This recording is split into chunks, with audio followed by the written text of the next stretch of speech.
Hi, my name is John Syc, and I am in Connecticut in the United States. I'm a therapist, a husband, a father, a Kyokushin practitioner, and someone who has been on for most of my life trying to better understand myself. And I didn't always know this, but I came to find out as an adult that I was twicely exceptional autistic. So I experienced a unique combination of giftedness and autism. And so that shapes how I experience the world and also interact with it. And so my life story has been one of contrast, um, internally and externally, balancing the demands of, let's say, the business of a professional life, education, family, and other obligations and responsibilities, but also navigating the internal complexities of the neurodivergence that I didn't always know was there. And so for many years, I didn't know that I was masking. It was the way I lived my life or something I did to fit in and to meet expectations and to make life feel more manageable, even when it wasn't. Masking helped me succeed in many areas of my life, but it also led to significant burnouts and failures. In 2019, everything came to like a point into a head where that was when I was assessed as being gifted and autistic, and that led to a wide range of emotions and reactions, surprise, but also validation. And I don't think I realized how much those parts of me matter to understanding my life experience at that point. At that time, I couldn't continue to go on living life the way I was. I was overextended, emotionally exhausted, and disconnected from myself. But that moment of awareness with the neurodivergency was the beginning of an integration. And at first, it was a falling apart. What often is called as a disintegration. But I started working through the various parts and layers of masking that built up over the years and began to reconnect with a more congruent self between what my needs are and how I can show up in this world. And so since that point, though, I've been learning what it means to live with greater self-awareness by honoring and working with both the strengths and the challenges of the neurodivergency. My work also involves working with others and navigating and helping them navigate similar paths. And so my personal life is centered on practices that ground me, like Kyokushin karate, which mirrors so much of my inner journey intensity with the mental, spiritual, and physical intensity that it embodies. It mirrors the internal and symbolizes it, and it's an external expression of what happens internally. So I'm encouraged to share my story here because I believe in the power of understanding ourselves and the connections it makes. I think everyone deserves the chance to be seen and understood by both themselves and others.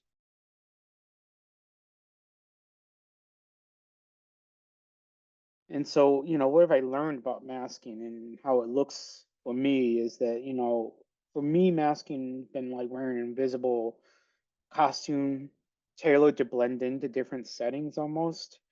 Over time, I've realized that it's a deeply ingrained survival mechanism more than anything else. But it allowed me to function and even thrive in environments that otherwise felt unpredictable or overwhelming. My mask often looks heightened in attentiveness to social cues, studying facial expressions, patterns, tone of voice, body language, and then mirroring what I perceived as appropriate responses.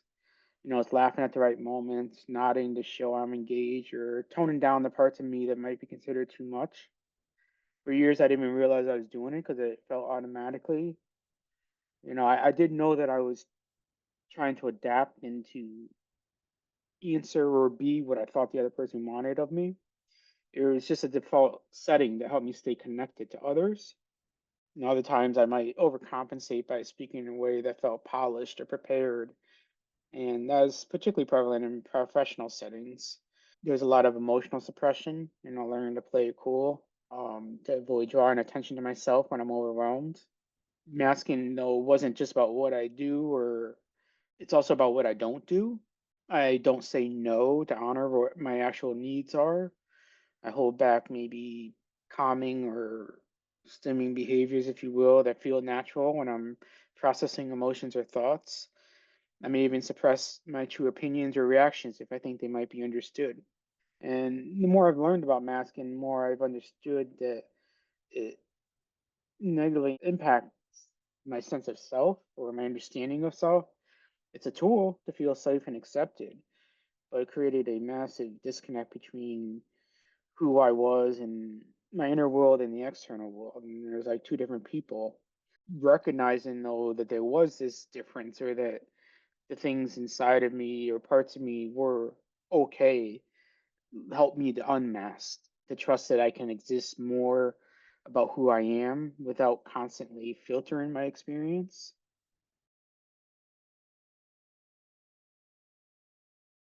And so it does feel different when I'm unmasked. It feels like obviously stepping out of that cocoon that I had worn for years and letting myself be. It's freeing, but it's terrifying because it's showing parts and being vulnerable that I often hid or tried to make things go smoothly. But when I'm unmasked, my communication feels more genuine.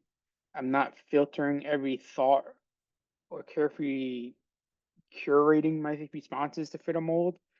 I'm just saying what feels intuitively for me. And there's a notable shift in my energy when I don't have to constantly monitor myself because it takes a lot of energy. And so I'm calmer, more at peace. I feel internally just calm. But unmasking also means acknowledging what my limits are and my needs in a way that feels validating to me, and working to not be feeling shame about it. And so I allow myself to, let's say, step away if I'm being overstimulated, or decline invitations when I'm depleted, or ask for clarity when I'm confused. It's still a learning process to be okay with setting boundaries, but as unmasking makes it easier to trust that my needs are valid. What feels most different is like the emotional connection experience, not just as others, but with myself. When I'm unmasked, I feel more present, more whole.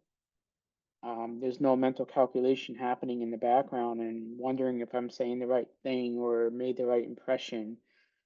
It's the mental noise that comes from masking quiets, and I can focus on simply being and be present. So when I connect with someone, it's genuine because they're experiencing me, not a mask or something made up. And that said, unmasking isn't a switch I can flip in every situation. It depends on the context and the people around me. When there's spaces where I do unmask, it's transformative in a way that the relationships feel deeper, richer, and more meaningful.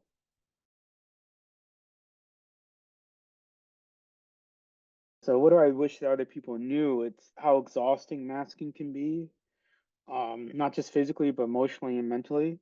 It is like being on stage and performing a role 24/7 in a lot of ways. And not 24/7, those times where I'm around nobody else and there's no pressure, oftentimes at night. Those are the moments where I don't have to think about every conversation or every social interaction of a calculation of, am I coming across okay? Did I say the right thing? Are they judging me? And it's just draining in ways that are hard to describe, and the toll that it takes on my sense of self. I wish they knew that masking isn't about deception, it's about survival. For years, I didn't even realize I was masking. Just thought this is how you navigate the world. You learn to suppress parts of yourself to mirror others and to fit in. And the alternative, though, felt too risky or unsafe. It's not just about hiding, it's about feeling like you have to in order to be accepted. I also wish they understood how much courage it takes to unmask.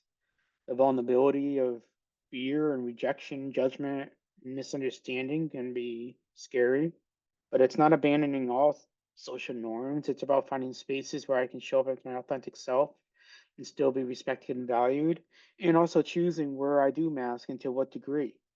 So there's more agency. But the thing also is that being unmasked doesn't mean being difficult or inflexible. It means being human. It's asking for support, communicating openly, and building and creating relationships built on trust and understanding.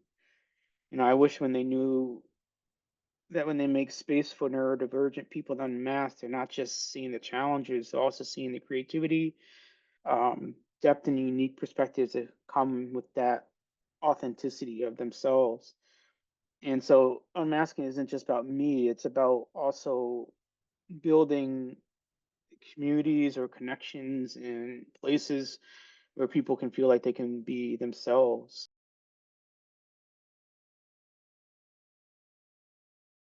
If I could talk to my younger self, and what would I would tell them? I'd start by saying that you're okay exactly as you are. Doesn't feel that way, and it's hard to put into context. But you're not broken, weird, or too much. You're just wired differently. And it may not be safe now, and you may not have the support, but keep pushing and moving forward like you did and you are, and keep searching, and you will find and come to the understanding that you need. Yet at the same time, all of these experiences were necessary to make me feel and be okay with where I am now. I just want my inner self to know that things will be okay, to keep going. And in a way, that is what I always subconsciously said to myself, which led to my discovering that I was gifted and autistic only when I was an adult that I knew that. I taught my younger self to recognize that I'm fitting into molds that weren't meant for me. It's like asking a fish to climb a tree, that saying. And you may not be able to change right now, but recognize it because in time you can create your own containers in existence. The world is going to make you feel like you need to change and to be accepted. But the truth is, the people who really matter will accept you as you are. Try not to waste too much of your energy on people or situations that make you feel bad about yourself or that isn't right for you. I'd also tell myself it's okay to rest. It's okay to say no. It's okay to prioritize yourself. You don't have to earn your worth by overworking, overperforming, or pretending to be someone you're not. One of the biggest things I'd want my younger self to know is that masking isn't your only option. And I know it feels like survival, and sometimes it is. But there are people in places where you don't have to wear that mask. Seek those out, and you'll find more joy and connection when you let yourself be seen and find the help you need to be and to feel safe. Lastly, I'd say be kind to yourself. Your complexity, your sensitivities, especially these sensitivities and the depth and the emotions, those are your strengths and not your weaknesses. And you will understand that they are normal and they don't look like everyone else, but it's okay and it's just different. It's for you. It's who you are. And there are differences that you see in the world. Um, but it's not necessary to try and be like everyone else. Be what you know to be true of who you are.